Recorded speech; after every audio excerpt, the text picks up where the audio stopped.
اور ان تمام لوگوں کو راستے سے ہٹانے کے لیے کس کس نے کام کیا؟ عمران شفقت کے بقول اس میں جنرل ریٹائرڈ قمر فیض حمید اور جنرل ریٹائرڈ قمر جاوید باجوہ اور عمران خان انوالو تھے، اور یہ بھی کہتے ہیں کہ 4 دیگر لوگوں کو زہر دینے کی بھی کوشش کی گئی یا انہیں راستے سے ہٹانے کی کوشش کی گئی۔ ان میں سے 2 نام مریم نواز اور حامد میر ہیں۔ ابصار عالم اور اسد طور کو بھی راستے سے ہٹانے کی کوشش کی گئی۔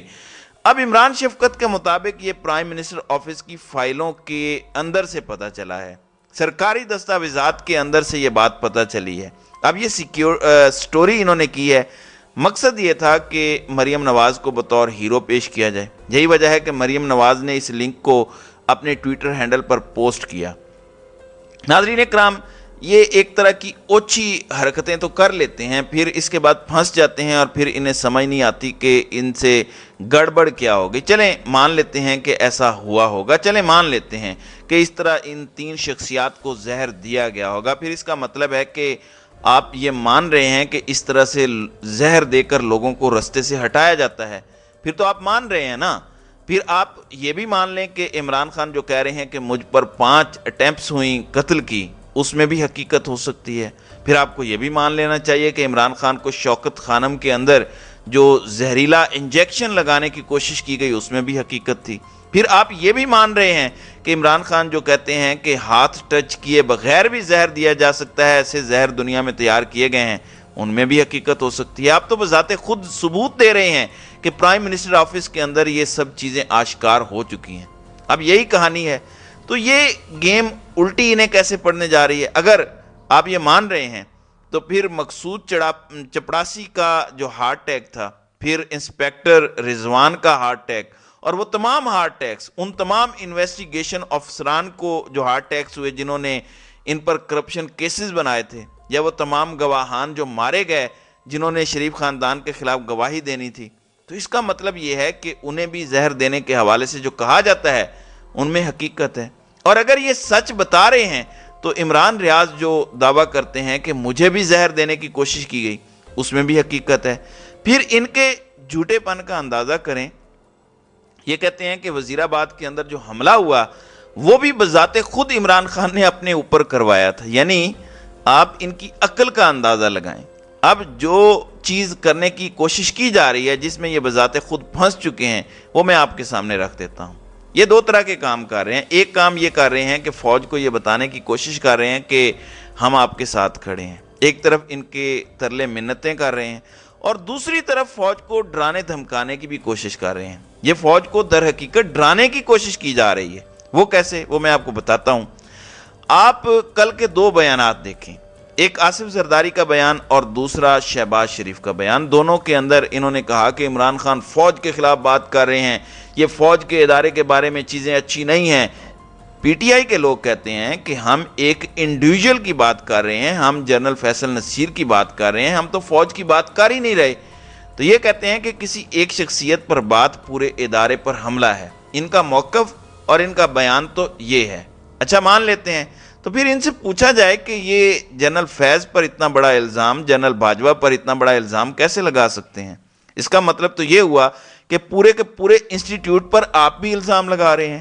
یہ جو کہانی ڈالنے کی کوشش کی گئی ہے اور مریم نواز نے اس سٹوری کو اپنے ٹویٹر ہینڈل پر ڈالا ہے، یہ در حقیقت فوج کے ادارے کو بلیک میل کر رہے ہیں کہ ہمارے پاس سرکاری دستاویزات کے اندر یہ چیز آ چکی ہے، ہم آپ کو بتائیں گے، اور ان میں یہ نام ہیں جو فوجی ہیں۔ تو ایک طرف یہ بتانے کی کوشش کر رہے ہیں کہ ہم آپ کے ساتھ ہیں، دوسری جانب بلیک میل بھی کر رہے ہیں۔ یہ اصل میں اس لیے کر رہے ہیں کیونکہ ان کو لگ رہا ہے کہ شاید ادارے ہم سے تھوڑا دور جا رہے ہیں۔ اب یہ میرے خیال میں حرکت کر کے انہوں نے خود کو مزید پھنسایا ہے۔ اگر جنرل فیصل نصیر پر بات کرنا پورے ادارے پر بات کرنا ہے تو اسی طرح سے ان کے بنائے گئے قانون کے مطابق جنرل فیض اور جنرل باجوہ پر بھی بات کرنا، پورے ادارے پر بات کرنا ہے۔ تو اس کا مطلب یہ ہوا کہ نون لیگ بھی خود اسی روش پر عمل پیرا ہے۔ تو یہ اب تک کی کہانی ہے، یہ اب تک کا معاملہ ہے جو میں نے آپ کے گوش گزار کر دیا ہے۔ تو ناظرین کرام، آپ کی اس ویڈیو کے حوالے سے کیا رائے ہے؟ آپ اپنی رائے کا اظہار کامنٹ سیکشن میں ضرور کیجیے گا۔